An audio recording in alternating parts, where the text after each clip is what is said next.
जी। राधे राधे महाराज जी। राधे राधे महाराज जी।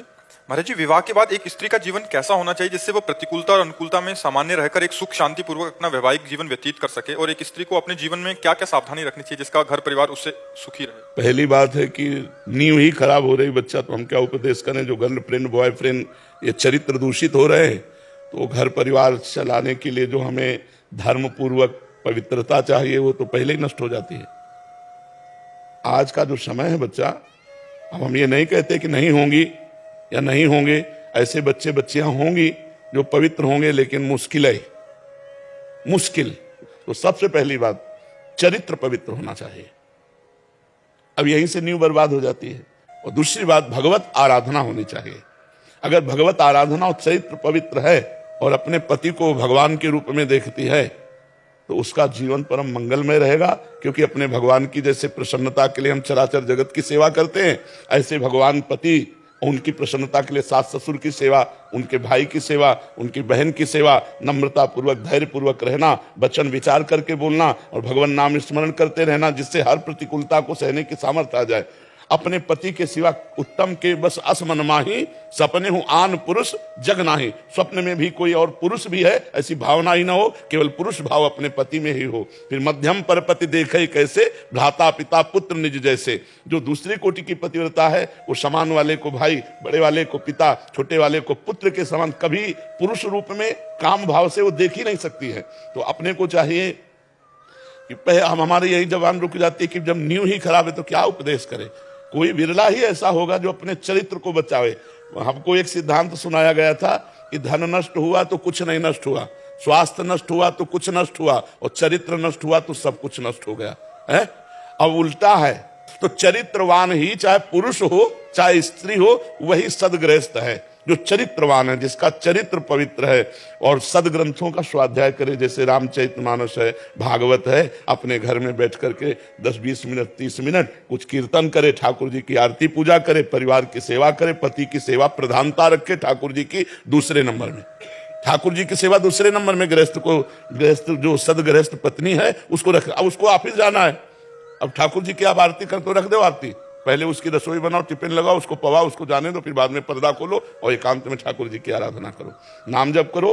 अपने पति को भगवान का स्वरूप समझे, पर पुरुष की तरफ दृष्टि न रखे, और धैर्य पूर्वक पति की प्रसन्नता के लिए सास ससुर की सेवा करे, पति के परिवार के अनुकूल रहे धर्म पूर्वक, तो उसे गृहस्थ में रहते हुए भगवत प्राप्ति हो जाएगी। जो अपने पति को भगवान समझती है वो त्रिकालज्ञ हो जाती है, त्रिकालज्ञ हो जाती है। महाभारत में प्रसंग आया, एक कश्यप नाम के ऋषि थे, वो तपस्या कर रहे थे, तो एक पेड़ में बगुली आके बैठी, ऊपर बीट कर दिया, तो उन्होंने गुस्सा से देखा वो भस्म हो गई।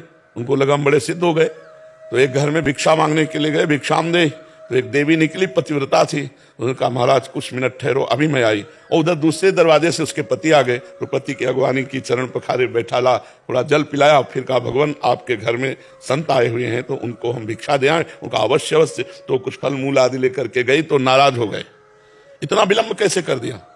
तो महाराज हमारे पति आए थे, उनके स्वागत में, उनके सम्मान में विलंब हो गया। तो उनका तुम मुझे ऐसे वैसे समझते हो क्या कि हम दरवाजे पर इतनी देर से। बोले महाराज महाराज गुस्सा मत हो, वो पेड़ की बगुली नहीं है कि तुम ऐसे देखोगे भस्म हो जाएंगे।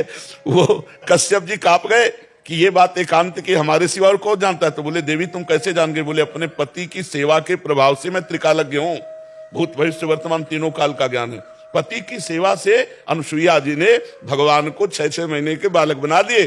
3 भगवान जो अपने ब्रह्मा विष्णु महेश गए, 6-6 पति की सेवा के प्रभाव से यमराज की भी बुद्धि को चक्कर में डाल दिया सावित्री जी ने। बहुत बड़ी महिमा है अपने पति को भगवान समझकर। पर अनुकूलता और प्रतिकूलता को सहने के लिए भगवान का भजन, शास्त्र स्वाध्याय, सत्संग, ये नहीं होगा तो प्रतिकूलता में फिर हमें द्वेष हो जाता है। अनुकूलता में तो राग होता है, प्रतिकूलता में द्वेष हो जाता है। राग द्वेष नहीं, प्यार होना चाहिए। प्रेम में देना ही देना है, लेने की भावना नहीं होती, सुख देने की भावना होती प्रेम में। तो अपने पति से प्रेम करे भगवत भाव से, और नाम जप करे, सत्संग सुने, शास्त्र स्वाध्याय करे, बहुत बढ़िया सदगृहस्थी पार हो जाएगी और भगवान को प्राप्त हो जाएगा। महाराज जी एक प्रश्न है, आगे का प्रश्न है। महाराज जी जैसे आपने बोला कि कोई बिरला ही बचा है कि जो इस चरित्र में ना पड़ा हो, फिर उसके बाद महाराज जी, और उसके बाद अभी शादी घर वालों की अनुकूलता में कहीं करनी पड़ी और शादी हो गया महाराज जी, उसके बाद क्या पुराने वाले से संबंध, एक पहली बात महाराज जी, उससे घर टूटता है महाराज जी। और दूसरी बात महाराज जी, क्या उनको हम सच्चाई बतानी चाहिए पतिदेव को? ऐसा आया हमारे पास एक कि बताया तो फिर पूरा नष्ट भ्रष्ट हो गया। हाँ, वैसे कोशिश करनी चाहिए कि ना बताए जो गलती हो गई, क्योंकि उससे पति के प्यार में लघुता आ जाएगी।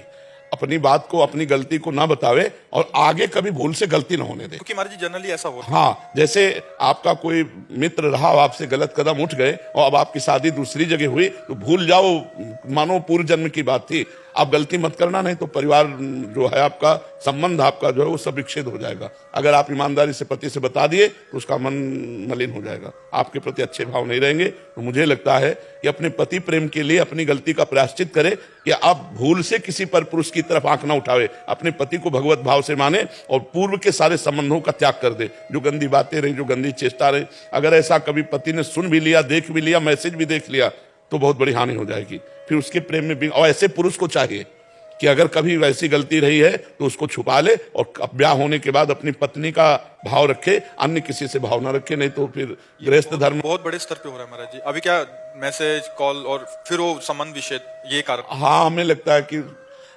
मतलब अब चूंकि धर्म ही नहीं रहा तो हम वार्ता क्या करें। हाँ महाराज जी, आप बार बार कह रहे हैं नीवी नहीं। हाँ, अब मतलब जैसे धर्मयुक्त हो तो वार्ता करें, जब भ्रष्ट ही चरित्र हो गया तो चलो अब संभाल लो, जब ब्याह हो गया तब से संभाल लो, लेकिन नहीं संभलेगा।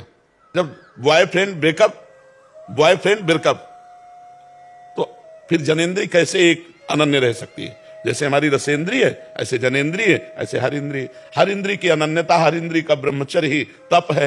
लेकिन अब ये बच्चे हैं नए नए, सब जानते नहीं, अपने जीवन को बर्बाद कर रहे हैं, लेकिन फिर भी ब्याह संबंध होने के बाद सुधर जाए तो चलो जीवन कुछ तो सुधर जाएगा।